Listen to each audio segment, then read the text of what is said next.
तपाईहरुको बीचमा यो कार्यक्रम प्रदान गर्नका लागि अत्यन्तै महत्त्वपूर्ण भूमिका खेल्नुहुने यस स्कुलका प्राचार्य,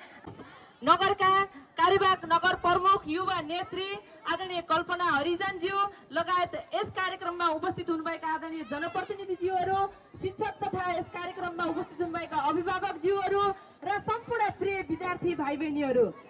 एलआईसी नेपालले आफ्नो संस्थागत सामाजिक उत्तरदायित्व कार्यक्रम अन्तर्गत आज तपाईहरुलाई यो एक पटक यो ड्रेस उपलब्ध गराएर हुन त केही हुँदैन, तर यस कार्यक्रमले तपाईहरुलाई अझै प्रोत्साहित गरेर तपाईहरुलाई पढ्नलाई थप ऊर्जा प्रदान होस् भनेर जुन एलआईसी नेपालले यो कार्यक्रम तपाईहरुको बीचमा ल्याएको छ,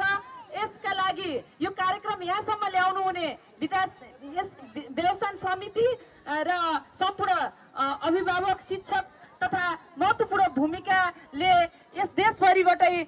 कुनै स्कुलले नपाएको कार्यक्रम यस स्कुलमा प्रदान गर्नुहुने हाम्रो एलआईसी नेपालका आदरणीय सीओ सरलाई हार्दिक धन्यवाद तथा बधाई ज्ञापन गर्दछु।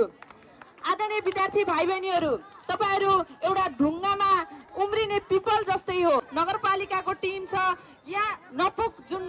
अवस्था छ त्यसलाई परिपूर्ति गर्नका लागि अहिले हाम्रो शिक्षा समितिको सरले पनि तपाईहरुको बीचमा केही कुराहरू राख्नु भएको छ र यो समग्र विद्यालयलाई हेर्नका लागि तपाईहरुको नगरमाता यही कल्पना हरिजनज्यू पनि आउनु भएको छ। यो जुन लुम्बिनीको जुन बुद्ध भूमि, लुम्बिनीमा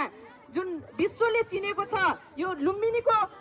आसपासमा रहेको विद्यालय मध्येको यो विद्यालय यो देशमै उत्कृष्ट विद्यालय हुनुपर्छ र यसलाई बनाउनका लागि यहाँका नागरिक, अभिभावक, यहाँको विद्यालय व्यवस्थापन, नगर लगायत हामी सबैको दायित्व हो। यो दायित्व पूरा गर्नका लागि आज हामीले थोरै प्रतिशतको रूपमा जुन यो दायित्व तपाईहरुको बीचमा प्रदान गरेका छौं, यसलाई निरन्तरता दिनका लागि हाम्रो जुन एलआईसी नेपालले एउटा विद्यालयको प्रिन्सिपल हुँदाहुँदै पनि एउटा एलआईसी नेपालको एउटा अभिकर्ताको हिसाबले जुन काम रहनुभएका एकजना शिक्षकको कारणले गर्दा आज यो कार्यक्रम यहाँ आएको छ। यो कार्यक्रमले निरन्तर पाओस्